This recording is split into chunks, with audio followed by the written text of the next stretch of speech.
Thrive, the third metric to redefining success and creating a life of well-being, wisdom, and wonder, by Arianna Huffington. Introduction. Imagine this for a moment. It's the morning of April 6, 2007. You are, by every external measure, at the absolute peak of your life. You've co-founded a media empire, the Huffington Post, that's growing at a breathtaking pace. You're on the cover of magazines. Time magazine has just named you one of the 100 most influential people in the world. You have money, you have power, you have influence. You have, in short, everything our society tells us is the very definition of success. But on this particular morning, you're not in a boardroom closing a deal. You're not on television, sharing your opinions with millions. You are lying on the floor of your home office, in a pool of your own blood. On your way down, you collapsed from sheer exhaustion, and your head slammed against the corner of your desk. Your cheekbone is broken. You have a deep gash over your eye. And as you lie there, dazed and bleeding, you're forced to ask yourself a question, maybe for the first time. Is this what success looks like? This isn't a scene from a movie. This is the true story of Arianna Huffington, and it's the dramatic opening scene of her profoundly important book, Thrive. That collapse wasn't the result of some underlying medical condition. After countless brain scans and heart tests, the doctors all came back with the same diagnosis: burnout. She was working 18 hours a day, 7 days a week, fueled by the mistaken belief that this was the price of building something great. Her wake-up call, as she calls it, became the catalyst for a journey to redefine that very word, success. She realized that our society's definition, which is almost entirely built on the two metrics of money and power, is like a two-legged stool. You can balance on it for a while, maybe even for years, but sooner or later, you're going to topple over. Thrive is her search for the third leg of that stool. It's a search for a new way of living, a third metric of success that goes beyond the bank account and the job title. This book isn't just a memoir or a collection of self-help tips, it's a powerful manifesto for a better life, backed by ancient wisdom and modern science. It has sold millions of copies and has sparked a global conversation, because it taps into a deep, collective longing so many of us feel, a sense that there has to be more to life than just a relentless climb to the top. By the end of our time together today, you'll understand the hidden price we pay for our modern definition of success. And more importantly, you'll have a new map, a blueprint for a life that isn't just about achieving, but about truly thriving. It's a life built on 4 simple but powerful pillars: well-being, wisdom, wonder, and giving. And it starts with that harrowing moment on the office floor. Book summary. Arianna Huffington's story is a powerful place to start, because it's a story so many of us recognize, even if our own version is less dramatic. We live in a culture that worships at the altar of more hours, more hustle, more achievements. We wear our exhaustion like a badge of honor. We brag about how little sleep we get. We believe, deep down, that the person who works the hardest and sacrifices the most is the one who will win. But win what, exactly? That's the question Arianna found herself asking in doctors' waiting rooms. She had won the game everyone was playing. But in the process, she had lost something far more valuable: herself. Her life was out of control. And she realized that this wasn't just her problem. All around her, she saw people, very successful people, toppling over from the same unstable, two-legged stool of money and power. This idea of success, she explains, is a relatively new invention, and it was largely designed by men, for a world where a worker's life outside the office was managed by someone else. But it's a model that's not working for men, and it's especially not working for women, who are paying an even higher price for this relentless pursuit. The statistics are sobering. Women in high-stress jobs have a nearly 40% higher risk of heart disease and a 60% greater risk of diabetes. As women have made incredible gains in the workplace over the last 30 years, their self-reported stress levels have skyrocketed. And this isn't just affecting seasoned professionals. The youngest generation in the workforce, the millennials, now report the highest stress levels of any age group. Our entire Western work culture, which we've exported around the globe, is practically fueled by stress, sleep deprivation, and burnout. It has become a civilization-wide disease. And it's not just hurting our health, it's undermining our performance. Arianna points out some of the most catastrophic disasters in modern history: the Exxon Valdez oil spill, the Challenger space shuttle explosion, the nuclear accidents at Chernobyl and 3 Mile Island, were all, at least in part, caused by a lack of sleep. We have come to believe in a dangerous myth, that there is a trade-off between high performance and taking care of ourselves. We think that to achieve more, we must sacrifice our well-being. Thrive argues, with overwhelming evidence, that the exact opposite is true. This brings us to the first, and perhaps most fundamental, pillar of the third metric: well-being. If we're going to build a life that is sustainable, a life where we don't just survive but actually thrive, we have to start by renovating the very architecture of our lives. The foundation of that renovation is our health. And the most underrated, yet most powerful tool for our health is sleep. Arianna calls herself a sleep evangelist, and for good reason. For years, she was just like that man she once had dinner with, who proudly bragged that he'd only gotten 4 hours of sleep the night before. She resisted telling him that the dinner conversation would have been a lot more interesting if he'd gotten 5. Sleep, or the lack of it, has become a bizarre symbol of strength and dedication. But the science is irrefutable. Sleep deprivation makes us dumber, less creative, less empathetic, and less effective. Bill Clinton once admitted, "Every important mistake I've made in my life, I've made because I was too tired." When our leaders are exhausted, they make poor decisions. When we are exhausted, we make poor decisions. A study even found that an extra hour of sleep can do more for a person's daily happiness than a $60,000 raise. Our brains, it turns out, need sleep to clean themselves. A 2013 study found that during sleep, the brain clears out harmful waste proteins that build up during the day. One of the researchers beautifully described it this way: the brain has to choose between two states, awake and aware or asleep and cleaning up. Too many of us are doing far too much entertaining and not nearly enough cleaning up. So how do we begin? Arianna's own journey with sleep started with a New Year's resolution she made with Cindy Levy, the editor-in-chief of Glamour magazine. They decided to make getting more sleep a feminist issue.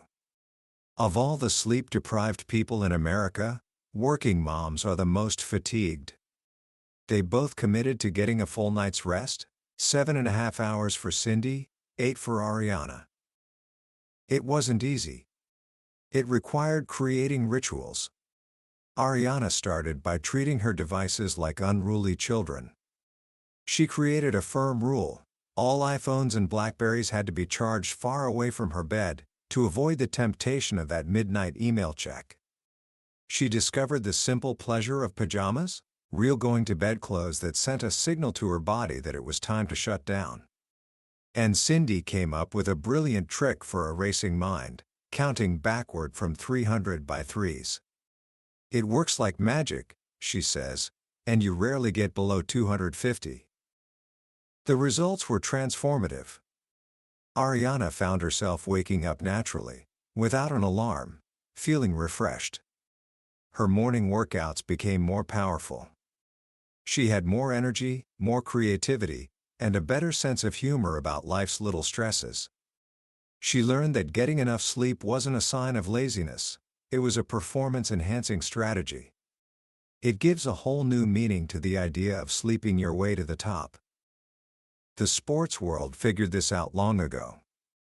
While the business world still praises the all-nighter, elite athletes know that recovery is where strength is built. A groundbreaking study at Stanford with the university's basketball team showed that when players increased their sleep to 10 hours a night, their performance skyrocketed. Free throw shooting improved by 9%. Three-point shooting by more than 9%. They were faster, their moods were better, and they felt less fatigued. Superstars like Kobe Bryant and LeBron James have embraced both sleep and meditation as critical tools for peak performance. Former coach Phil Jackson, who led Michael Jordan's Bulls and Kobe's Lakers to multiple championships, used to make his players practice mindfulness, teaching them to build their mental strength just as they would their physical strength. This brings us to the second key element of well-being: mindfulness and meditation. When Arianna first heard the word mindfulness, she was confused. Her mind was already full enough, she thought. She needed to empty it, not focus on it.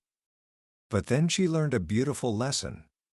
In many Asian languages, the word for mind and the word for heart are the same. So when we hear mindfulness, we should also hear heartfulness. It's not just about our thoughts, it's about our whole being.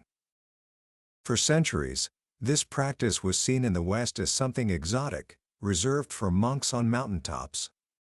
But now, science has caught up to this ancient wisdom, and the results are stunning. Meditation isn't just about blissing out, it physically changes your brain. Studies have shown it can increase the thickness of the prefrontal cortex, the part of your brain responsible for focus and decision-making. It can switch on genes that boost your immune system and reduce inflammation. One study found that people who meditate have a 23% lower mortality rate.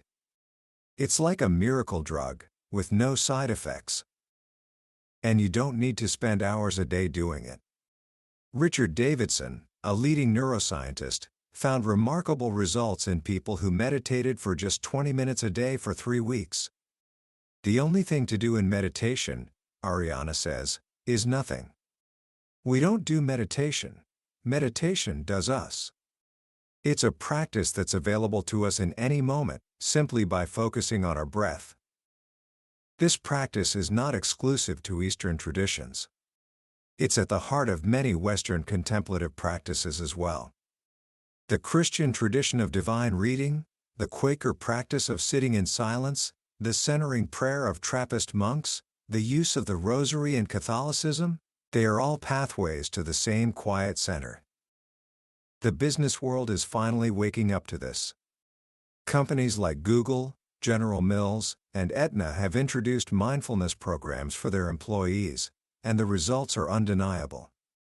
At Aetna, employees who participated in their yoga and meditation programs saw a 7% drop in healthcare costs and gained an average of 69 minutes of productivity per day.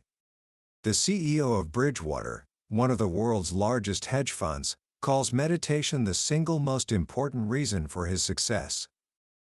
Well-being is also about our relationship with our bodies, and particularly, the simple act of movement. One of Arianna's favorite phrases is a Latin one: solvitur ambulando. It is solved by walking. She discovered that many of her best ideas for the Huffington Post came to her while she was hiking. She started replacing traditional sit-down meetings with walking meetings. When you walk side by side with someone, you're literally facing the problem together. There are no phones, no distractions, just a shared journey and a heightened sense of connection. Science is now confirming what philosophers from Thoreau to Nietzsche knew intuitively: walking is a powerful tool for both our physical and mental health.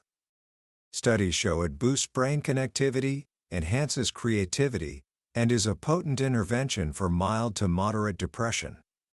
On the flip side, we're learning that sitting is incredibly damaging.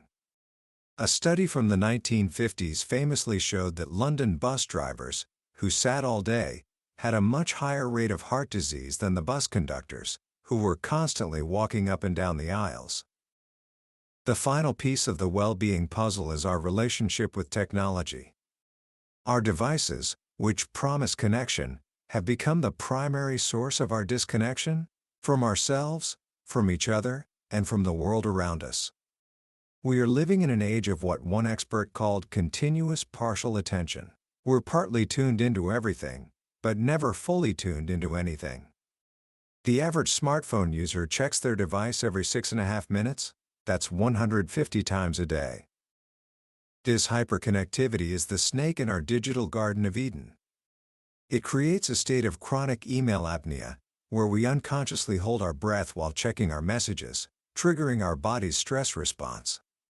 It leads to a culture of time macho, a relentless competition to work harder, stay later, and be always on. The solution is to consciously and deliberately unplug. It might be playing the phone stacking game at dinner with friends, where the first person to grab their phone pays the bill. It might be a company-wide policy, like Volkswagen's, which turns off work emails on employees' phones after 6 p.m. Or it could be a digital detox, a planned vacation from all your screens. When we unplug from the digital world, we get to plug back into the real one. This brings us to the second pillar of the third metric, wisdom. If well-being is about taking care of our physical and mental health, wisdom is about connecting to our deepest, most intuitive self. It's the inner compass that guides us when logic and data fall short. We all have this inner voice, this hunch or gut feeling. We've all experienced moments where we just know something, even if we can't explain why. Arianna tells the incredible story of a fire commander who was fighting a blaze in a simple one-story house. Suddenly, he got a feeling that something was wrong. He couldn't put his finger on it, but his intuition screamed at him to get his men out. He ordered everyone to evacuate, and just moments after they left, the floor they had been standing on collapsed. The fire, it turned out, had been raging in a basement he didn't even know existed. His intuition saved their lives. Malcolm Gladwell, in his book Blink, wrote about how our adaptive unconscious is like a giant computer that quietly processes vast amounts of data, delivering its conclusions to us in the form of a feeling. It's the reason an art historian can look at a statue for 2 seconds and know it's a fake, even when a team of scientists has spent months proving it's authentic. The problem is, our modern lives are designed to drown out this inner voice. It gets buried under a mountain of emails, a constant stream of notifications, and the relentless stress of our schedules. If our intuition had signal bars like our phones, we'd often see that we're completely out of range. So how do we reconnect with it? The answer is simple, but not easy. We have to create silence. We have to disconnect from all the external noise to reconnect with our internal signal. The French philosopher Blaise Pascal once wrote that all of humanity's problems stem from man's inability to sit quietly in a room alone. Wisdom is also about learning to see life as a classroom. Every experience, good or bad, is a lesson. Every challenge, every heartbreak, every failure is, as the Roman Emperor Marcus Aurelius wrote, the right material to bring about your growth. Arianna shares a beautiful and deeply personal metaphor that came to her in a dream. She is on a train, going home to God. Everything that happens in her life is just scenery along the way. Some of it is beautiful, and she wants to hold on to it. Some of it is ugly and barren, and she wishes it would pass quickly. But the pain only comes when she clings to the scenery, instead of accepting that it's all part of the journey. This perspective is what allows us to move from struggle to grace.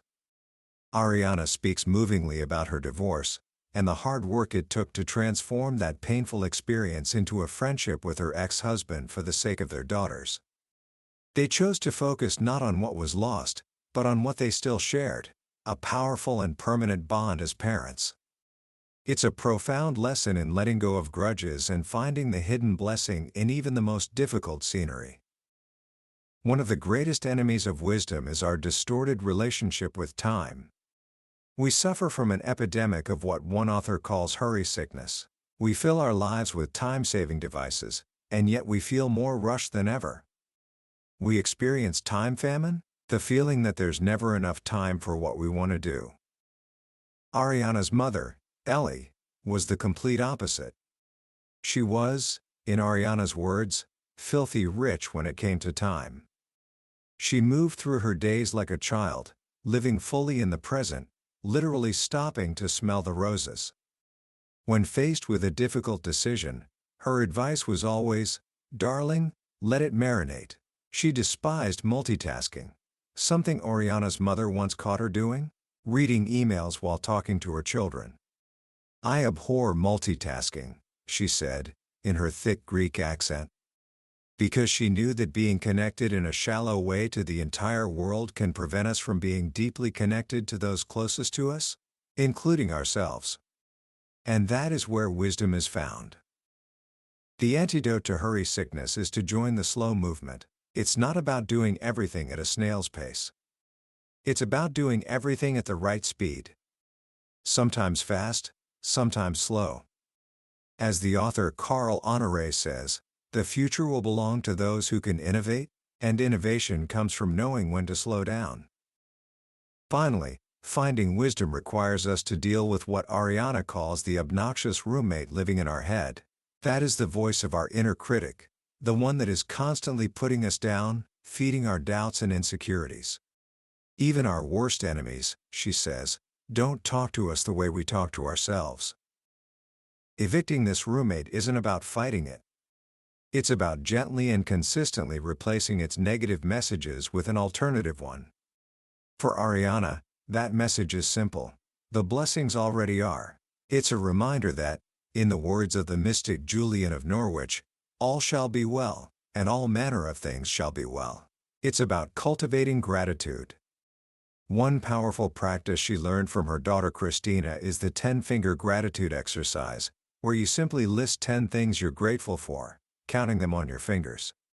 It's a small act that can powerfully shift your perspective. This leads us to the third pillar of the third metric, wonder.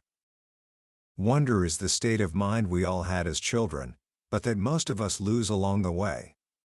It's our sense of delight in the mysteries of the universe, and in the small miracles of everyday life.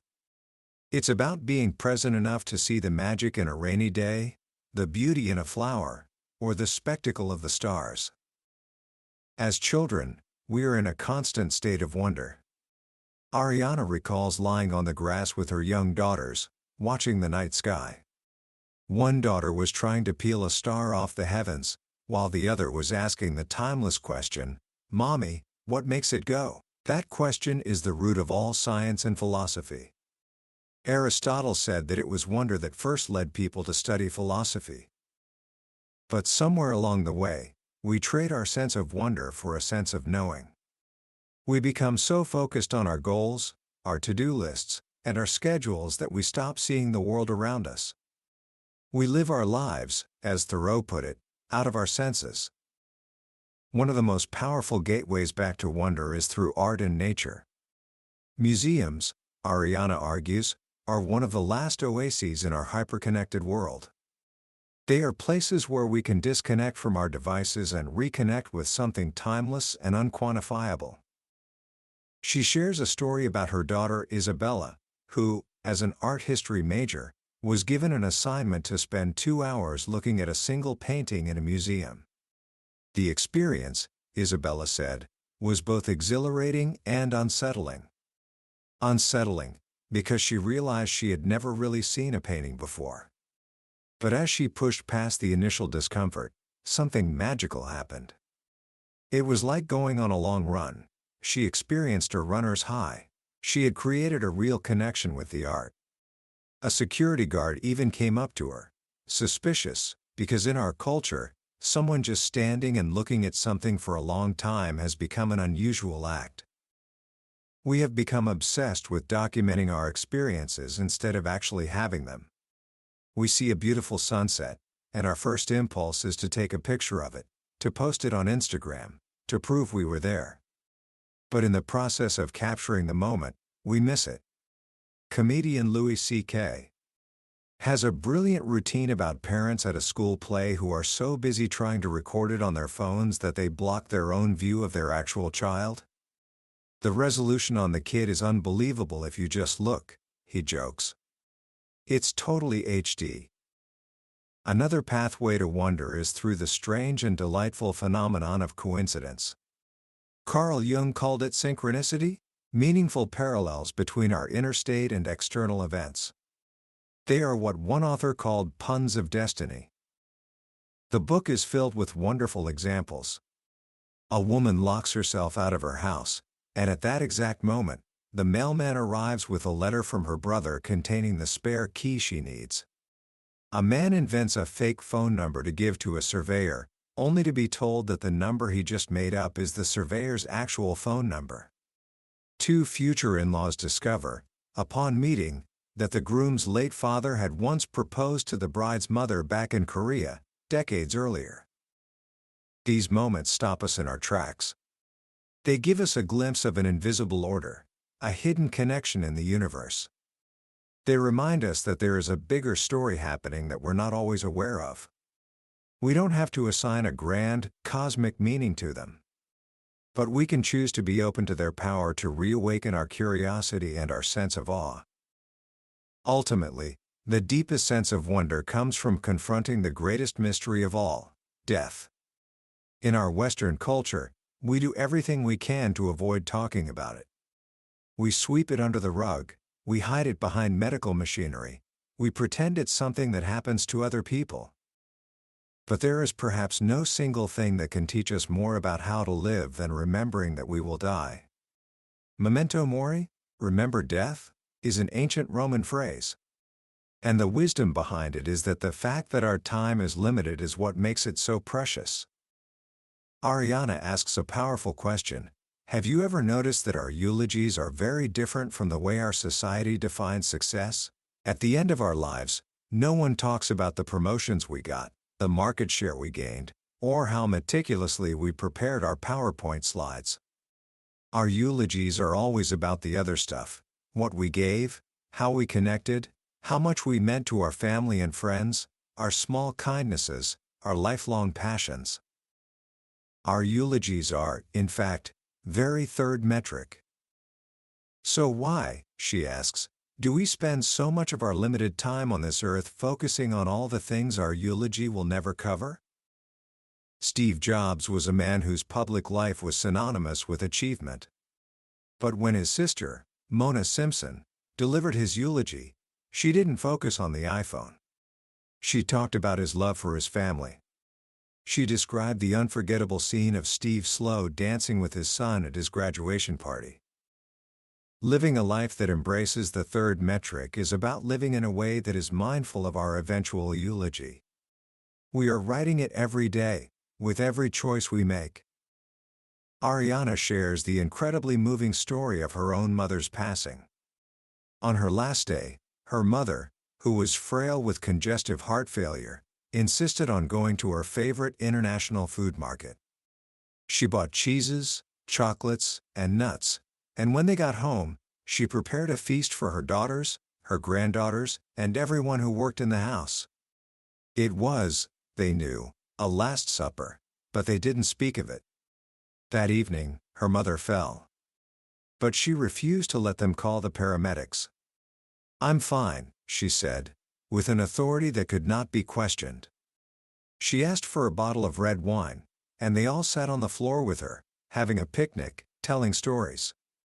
And then, surrounded by the warmth and love of her family, her head fell forward, and she was gone. It was a death filled not with struggle, but with grace. Her mother had lived by a simple philosophy, which was engraved on a bench in her honor: don't miss the moment. And that, ultimately, is what a sense of wonder gives us, the ability to not miss the moments of our own lives. This brings us to the final pillar of the third metric, the one that ties all the others together: giving. Well-being, wisdom, and wonder are all essential, but they are incomplete without service.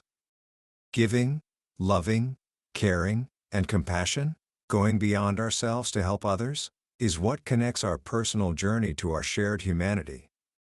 If the first three pillars are our response to a personal wake-up call, service is our response to the wake-up call for the world. What makes giving so powerful is that its benefits flow in two directions. It's not just about what the recipient gets, it's about what the giver receives. Arianna tells a story from when her daughter Isabella was 5 years old. They were volunteering at a center for children in need, the day after Isabella's own birthday party, which had been filled with cake, presents, and balloons. At the center, there was a little girl who was also celebrating her 5th birthday. Her entire celebration consisted of a single chocolate chip cookie with a candle in it. Watching this, something clicked for Isabella that no lecture could have ever taught her. When they got home, she gathered all her new birthday presents and asked to take them to the little girl. It was a profound moment of empathy in action. And now, science is confirming what all the great spiritual traditions have taught for millennia: giving is a miracle drug for our own health and well-being. A Harvard Business School study showed that donating to charity has a similar effect on our happiness as a doubling of our household income. Another study found that volunteering just once a week provides a boost to our well-being equivalent to a salary increase from $20,000 to $75,000 a year. Our bodies are literally wired to give. A fascinating study from UCLA found that people whose happiness was primarily hedonic, that is, based on self-gratification, had high levels of biological markers that promote inflammation, which is linked to cancer and heart disease.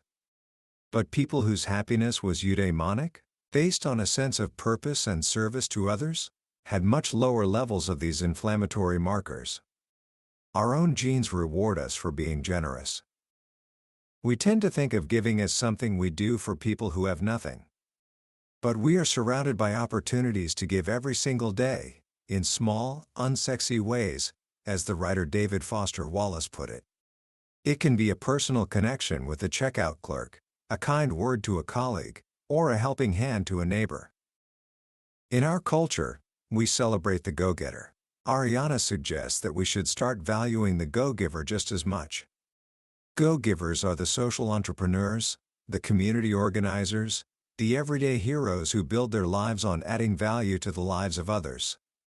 And as the Wharton professor Adam Grant has shown in his research, givers actually end up being more successful in the long run. The salespeople with the highest revenue are those most motivated to help their customers. The engineers with the highest productivity are those who do the most favors for their colleagues. This spirit of giving is especially alive in the younger generation. Millennials now lead all other generations in volunteering. This provides a powerful hope for the future, a chance to rebuild our civic health and strengthen the social fabric of our communities. The ultimate example of a life of giving, for Arianna, was her mother. Yaya, as everyone called her, was incapable of having an impersonal relationship. If the FedEx driver came to the door, he would be invited in for a snack. A trip to the market was an hours-long affair, filled with deep conversations with the vendors. Once, a stranger admired a necklace she was wearing. My mother simply took it off and gave it to her. When the astonished woman asked what she could give in return, her mother replied with a line that beautifully sums up the spirit of the fourth pillar: "It's not a trade, darling. It's an offering." When we give, we operate not from a sense of what we lack, but from a sense of abundance. It sends a message to the universe that we have all we need. While we grow physically by what we get, we grow spiritually by what we give. And that, in essence, is the journey of Thrive. It's a journey away from a life defined by a frantic, endless pursuit of more, and toward a life of well-being, wisdom, wonder, and giving. It's a journey onward, upward, and, most importantly, inward. Commentary. When you step back and look at Arianna Huffington's Thrive, you realize it's not just a book, it's a quiet revolution.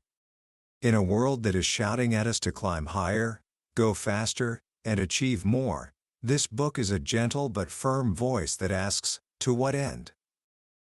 This is a particularly important question for a young person to hear today. You are growing up in a culture of hustle, where social media feeds are a highlight reel of other people's accomplishments. It's easy to feel like you're constantly behind, that you're not doing enough, that your value is measured by your productivity and your list of achievements. Thrive offers a powerful and necessary counternarrative. It gives you permission to slow down, to breathe, to take care of yourself, not as a luxury, but as an essential part of a successful life. For me, the single most powerful idea in the entire book is the concept of the eulogy. The idea that we should live our lives in a way that aligns with how we hope to be remembered is a profoundly simple but effective filter for making decisions. When you're faced with a choice, to work late or to have dinner with your family, to chase a promotion or to nurture a friendship, to answer one more email or to get an extra hour of sleep, you can ask yourself, which of these will matter at the end? Which of these will my eulogy be about? It's a question that cuts through the noise and gets right to the heart of what truly matters. The beauty of Thrive is that it doesn't just present a philosophy, it provides a practical roadmap. The 4 pillars, well-being, wisdom, wonder, and giving, are not abstract ideals. They are actionable principles you can start integrating into your life today. And you can start small. Here are just a few simple things you can do, inspired by the lessons in this book. First, give yourself the gift of sleep. Tonight, just try to get 30 minutes more sleep than you normally would. Put your phone in another room. Read a book instead of scrolling through a screen. Notice how you feel tomorrow. This isn't about being lazy, it's about being strategic. It's the ultimate performance enhancer. Second, practice 1 minute of mindfulness. Sometime today, just stop what you're doing. Close your eyes. And for 60 seconds, do nothing but focus on your breath. Feel the air come in, and feel it go out. When your mind wanders, gently bring it back. This tiny pause is where wisdom begins to grow. It's a way of finding that quiet center in the middle of a noisy day. And third, perform one small act of giving. It doesn't have to be a grand gesture. Hold the door for someone. Make a genuine connection with a barista who serves you your coffee. Send a text to a friend you haven't spoken to in a while, just to let them know you're thinking of them. Notice how that small act of giving makes you feel. It reconnects you to your own sense of abundance. Thrive isn't a rejection of ambition or success. It's a redefinition of it. It's an invitation to build a life that is not just impressive on your resume, but is also rich in joy, connection, and meaning. It's about building a life that feels as good on the inside as it looks on the outside. And in a world that is constantly pulling us outward, the message of this book is a timeless reminder that the most important journey we will ever take is the one that leads us inward. That was a summary of Thrive by Arianna Huffington. We've touched on the big ideas today, but I'll be honest with you, a summary is like looking at a travel brochure. It can show you the pictures, but it can't give you the feeling of the sun on your skin or the sound of the ocean. The real magic of a book like this happens in the quiet moments when you're reading it, when a particular story or a simple phrase connects with you in a way you didn't expect. This summary is a map, designed to help you decide if this is a journey you want to take. If anything we've talked about today has struck a chord with you, I encourage you to grab a copy. Reading it isn't just about learning, it's an experience that can genuinely change the way you see your life. The link to the book is in the description. Also, if you found this summary valuable, please hit that like button and subscribe. It tells us we're on the right track and helps us bring more of these incredible books to you. Let's keep exploring the ideas that shape our lives, together.